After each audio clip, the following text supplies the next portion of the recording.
Mohon izin Bapak dosen dan Ibu dosen, izinkan kami dari kelompok 5 kelas F5, saya Margarita Patricia Mardianus dan rekan saya Linda Purnama Samsudin akan mempresentasikan materi pertanahan kali ini tentang prinsip dasar hukum pertanahan.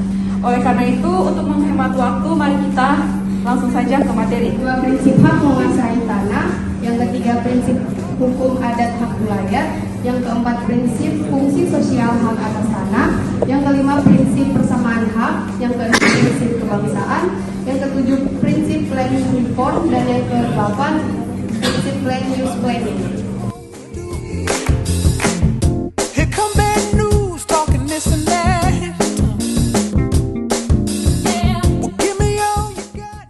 Pertama, menyerahkan penguasaan itu kepada sesuatu kementerian, jawatan, atau daerah swantantra untuk keperluan-keperluan mereka dengan mengindahkan ketentuan-ketentuan yang diadakan oleh Menteri Dalam Negeri.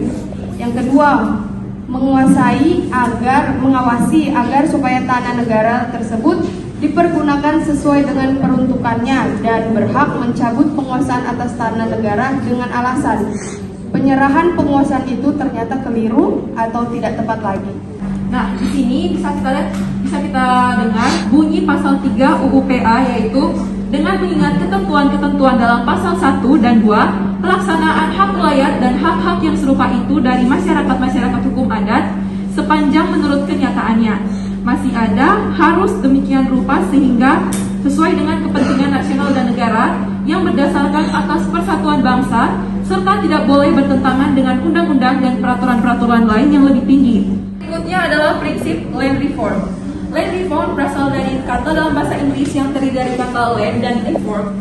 Land artinya tanah dan reform yang berarti perombakan atau perubahan dasar untuk membentuk, membangun atau menata kembali struktur pertanahan.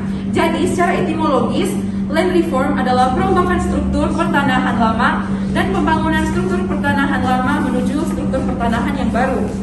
Nah, secara yuridis, pelaksanaan land reform di Indonesia didasarkan pada Undang-Undang Pokok Agraria yang mengatur mengenai pembatasan pemilikan dan penguasaan tanah dan kemudian dijabarkan dalam Undang-Undang Nomor 56 tahun 1960 tentang penetapan luas tanah pertanian. Kesepian tanpa kekasih, cukup sekian dan terima kasih. Baik, yang kemudian sesi kedua akan kami buka, yaitu adalah sesi pertanyaan dan juga diskusi. Kepada teman-teman dan audiens sekalian, kami persilakan. Ada sebuah desa di kabupaten saya yang mendapatkan bantuan dari Kementerian Keuangan untuk mengembangkan BUMDesnya. Nah, pada waktu itu desa tersebut ingin mendirikan sebuah penggilingan padi. Namun pada saat pengajuan izin pendirian bangunan terhambat karena lahan yang digunakan merupakan daerah persawahan yang masuk ke dalam zona hijau, yang artinya tidak boleh didirikan bangunan. Bagaimana pendapat Anda terkait dengan hal ini? Mengapa pemerintah menerapkan kebijakan seperti ini? Dan tujuan apa yang diinginkan oleh pemerintah? Dan apa yang akan terjadi jika pemilik tanah tersebut tetap nekat mendirikan bangunan? Apakah ada hukum yang akan diterima? Ya. Kami akan menjawab terlebih dahulu pertanyaan dari rekan Kamila terkait dengan bagaimana penggunaan lahan untuk mendirikan lahan ternak dan juga untuk pembudidayaan daun kelor di Kabupaten TTS di Provinsi Nusa Tenggara Timur. Nah, ada baik untuk menjawab permasalahan terkait dengan masalah ulayat ini, tanah ulayat ini, ada baiknya kita melihat lebih dulu apa itu tanah ulayat. Nah, tanah ulayat di sini seperti yang sudah dijelaskan tadi, merupakan tanah yang di dalamnya sudah diwariskan secara generasi ke generasi dengan tujuan untuk dimanfaatkan dan dipergunakan sebesar-besarnya dan seluas-luasnya oleh masyarakat daerah tersebut untuk menunjang kesejahteraan mereka. Oleh karena itu perlu dilakukan adanya pemanfaatan lahan yang bisa kita lihat salah satunya menggunakan pemanfaatan tanah ulayat yang notabene-nya digunakan oleh masyarakat yang bukan masyarakat adat tersebut.